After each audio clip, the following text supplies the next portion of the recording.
could I do a video on what I believe makes a good audio system, or what beliefs I hold that lead me to design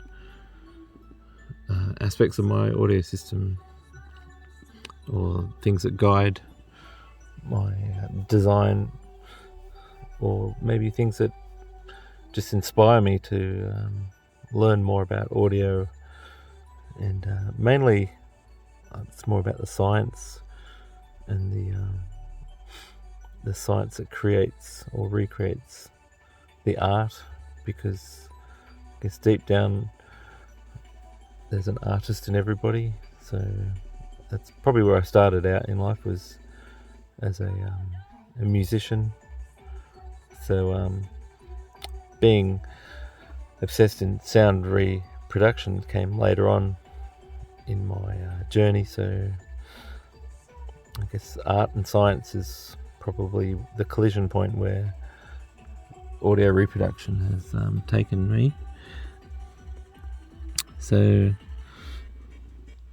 I guess my main concern scientifically was that a perfect audio system should be identical in its left and right channel, and also ideally separated from your left and right ear, even though you would never even get that from a pair of speakers, and you would only get that from a set of headphones. So there was almost an inherent compromise there, but I strive as hard as I can to separate the left from the right, and also removing the room as much as possible. That way you've got a better chance at reproducing the stage and the content of the music undistorted.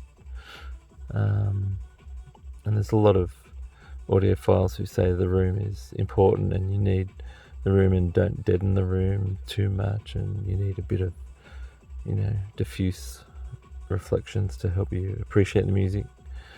But I guess that's a taste thing, and maybe slightly practical. Like, there's always going to be reflection, so why not have a preference in the room coloration?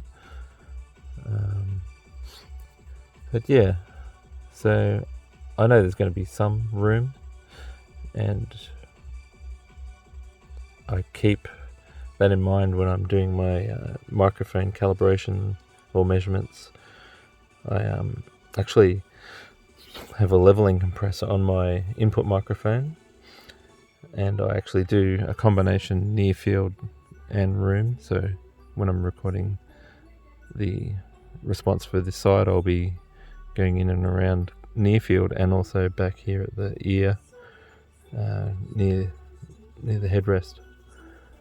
And the leveling compressor keeps it so that even though this may have been 6 dB louder, it ends up being the same, like 0.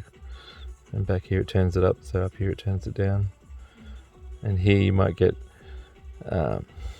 less room and more direct, and back here you get a little bit of room. So I'm correcting for both, but not exclusively either, if you know what I mean.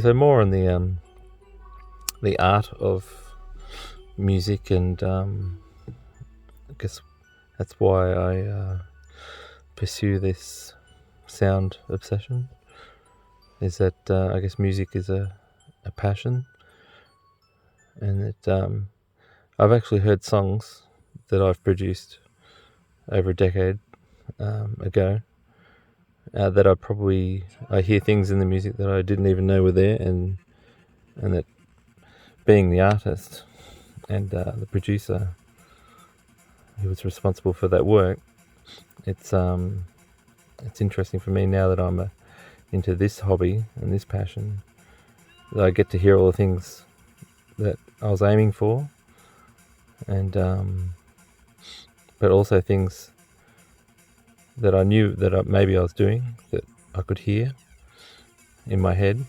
And so back then I was mainly producing on 2-way studio monitors of the mid-range to cheap end and doing a lot of mixing, headphones and that sort of stuff. So when people say, oh, this is how the artist intended it and stuff, the reality is most artists have not heard high quality music reproduction systems unless they're sitting in a really good mastering studio at the mastering session. Most recording and tracking rooms are quite basic. I guess that'll do for now. Don't want to bore you too much.